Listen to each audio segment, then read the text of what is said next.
Y esta conferencia la quiero dedicar a una persona particular que me hubiese gustado dar una charla sobre él, que es de hace 4 días, el 2 de octubre, fue el aniversario del nacimiento de Gandhi, uno de mis grandes inspiradores, y es un ejemplo de persona, digamos, pacífica, de una persona tolerante, con una mente abierta.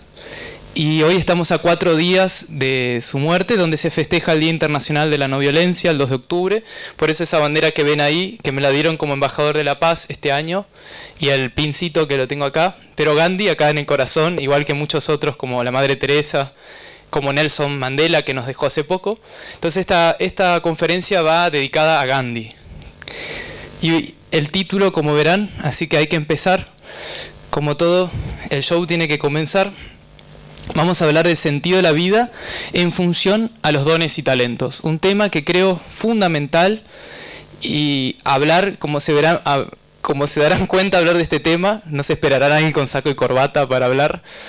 Y desde luego que tuve que salir de mis cuadrados desde ya hace rato que estuve de contador, de la parte meramente científica, y ahora van a entender por qué tengo que salirme, pero sin dejar de ser racional incluso. Entonces, esta conferencia es una conferencia racional y voy a abordar 5 grandes temas. Uno es la relación de la economía con el sentido de la vida. La otra es el ámbito de estudio de este tema tan profundo. El punto 3, voy a abordar una variedad de posturas que hay. Da para hacer un estudio muy grande de esto, pero lo voy a abordar someramente. El cuarto punto de la charla voy a hablar del sentido de la vida para economía consciente y para Martín Traverso. Ya tengo que poner la cara porque no puedo citar a otro. Y el quinto punto voy a compartir una filosofía práctica de qué hacer con todo esto, porque hoy estamos tan prácticos. Bueno, ¿y para qué me sirve esto? Bueno, vamos a empezar por el primer punto. Entonces, la relación de la economía con el sentido de la vida humana. Ustedes se preguntarán, ¿qué tiene que ver la economía con el sentido de la vida? Mucho. Y en esto se me ocurrió hacer un esquema para ver la relación que tiene la economía con el ámbito social. Nosotros podríamos pensar, por ejemplo, que acá tenemos la economía que configura un modelo de sociedad. Esto lo dicen muchos pensadores, como Marx, por ejemplo, que habla de relaciones de producción que configuran un aparato social, una superestructura. Pero sin ir al marxismo, vamos a pensar que la forma de producción de una sociedad configura una sociedad. Y esto configura también un modelo de ser humano. Acá está la educación, la cultura, la forma de la arquitectura de ese paradigma de sociedad. Cada sociedad tiene un paradigma cultural que se ve en la arquitectura, en el arte, en la filosofía. Y hay un paradigma de ser humano de esa sociedad. Y ese ser humano, para expresarse, tiene un sentido, es decir, una razón de ser que, aunque no lo sepa, lo vemos a través de su modo de vida.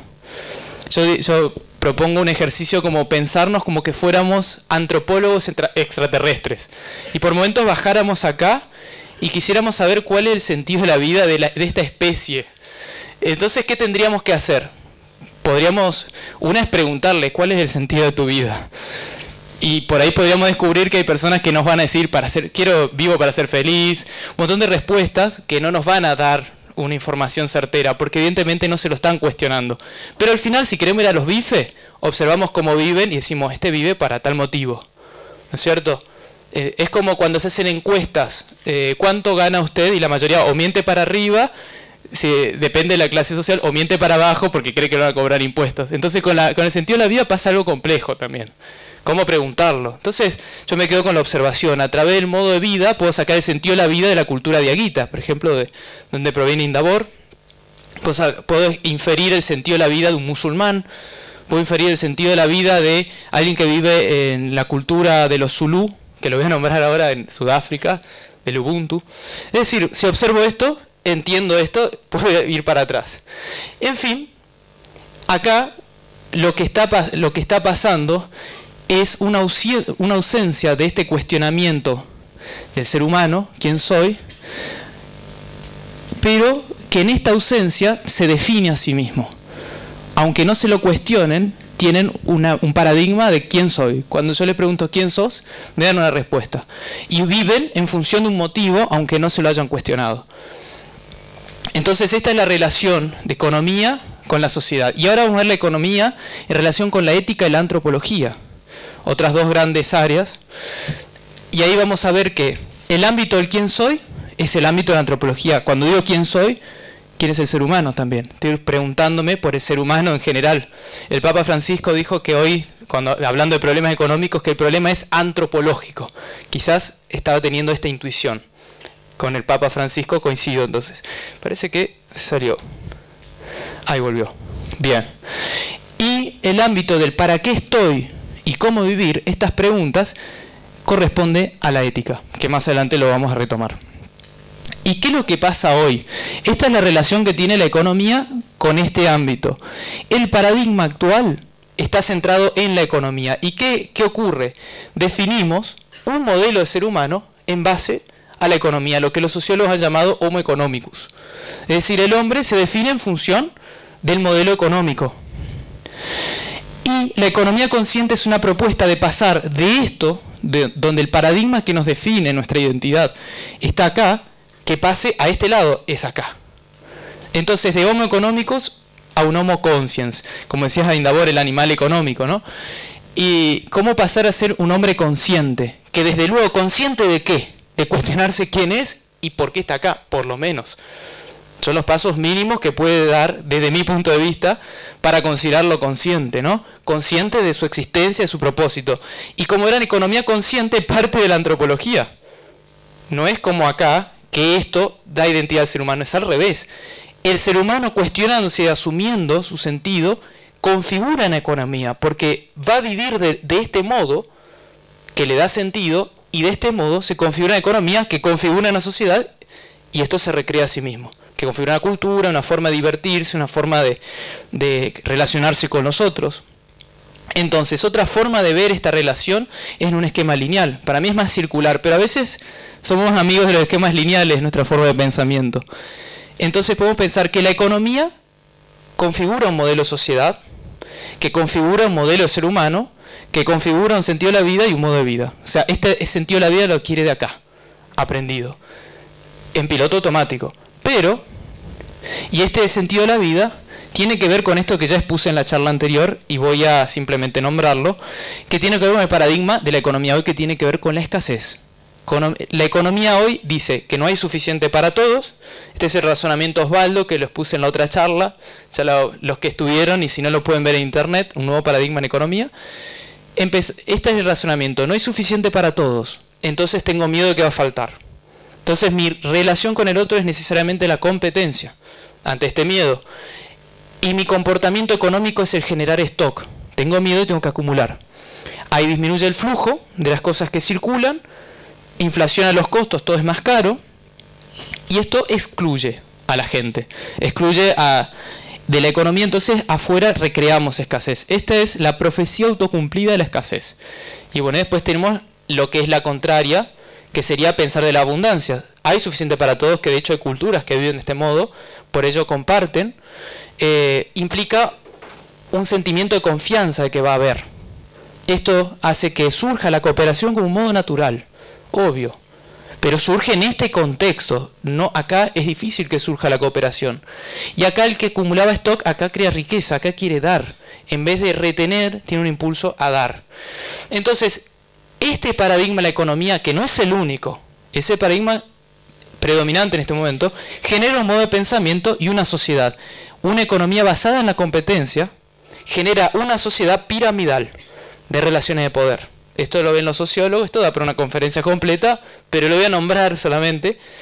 Y generalmente cuando nos enojamos con los que están en la puntita de la pirámide, pero en realidad es este esquema que genera esto. La pirámide tiene un paso anterior para ser generada, que es un modelo de relación de unos con otros. Esto es lo que genera la pirámide. Yo he hecho programa de radio en el cual hablan de los Illuminati, la familia, los Rothschild, los Rockefeller, los que tienen la culpa de todos nuestros problemas, mirando acá arriba. Y yo digo, pero hay una causa anterior a la generación de las élites mundiales. La causa anterior es el entramado de relación de nosotros, entre nosotros, de lucha de poder, que hacemos que algunos asciendan. Y hay algunos que son más eficientes y llegan más alto. Entonces nos enojamos con los que están más arriba.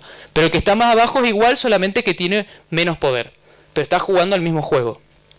En fin, y este modelo de sociedad genera un modelo de ser humano que es el Homo economicus. Y este Homo economicus vive por inercia, arrastrado, como nos cuenta Émile Durkheim, sociólogo francés, que es el hecho social, que es decir, como una sociedad que somos tan libres, de golpe estamos todos vestidos iguales, pareciéramos uniformados, ¿no? Entonces dije, bueno, yo voy a vestir como tengo ganas, voy a venir con un suéter de Bolivia que me trajo mi mamá, que hace rato quería uno de estos colores, y cómo puede ser que, teniendo tanta libertad, nos comportemos tan iguales.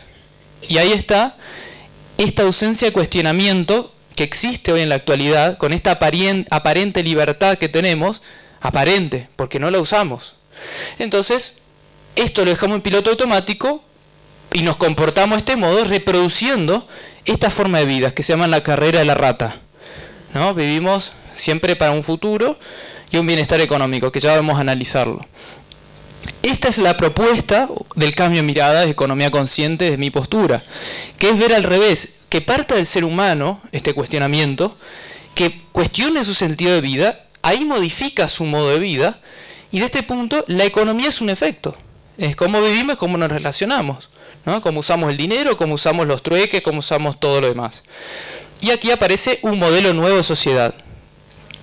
Bueno, entonces, ante un cuestionamiento del ser humano, de su sentido de la vida, también aparece un modo de vida nuevo, una economía nueva, ahí recién puede aparecer la cooperación, y esto que tanto se está buscando hoy en la economía, la solidaridad, la cooperación, y esto también da para una charla interesante. Lo que buscamos en la Revolución Francesa, las tres palabras, ¿no? Libertad, igualdad y fraternidad. ¿Dónde están? ¿Puede darnos algo externo la libertad? Varios filósofos hablan de esto, como Deleuze. La libertad uno la construye. Nos podemos asegurar unos derechos mínimos, ¿no? Civiles, pero la última libertad la construimos. La fraternidad, ¿podemos obligarnos a ser fraternos y cooperativos? Evidentemente, esta sociedad que buscaba la Revolución Francesa, que hemos buscado con los ideales, no hay otra que viene desde adentro de uno. Es decir, es un efecto de este cambio de ser humano, y no al revés. Y aquí vemos esta gran relación, que yo decía, este es el primer bloque donde explico la relación de economía con el cuestionamiento del sentido de la vida. Hay un esquema triangular entre la economía, el concepto de hombre y el modo de vida, paradigma. Entonces, esto sería antropología, ser humano, esto es ética, el modo de vida, y si lo ampliamos, acá está la economía, pero también están las ciencias políticas y la sociología. Todos los ámbitos sociales que estudian al ser humano en el todo social.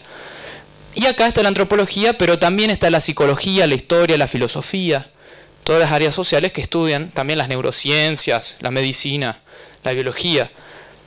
Y en este lado está la ética, pero también las religiones y la opinión común, o sea, cómo determinamos nuestros modos de vida desde esos lugares.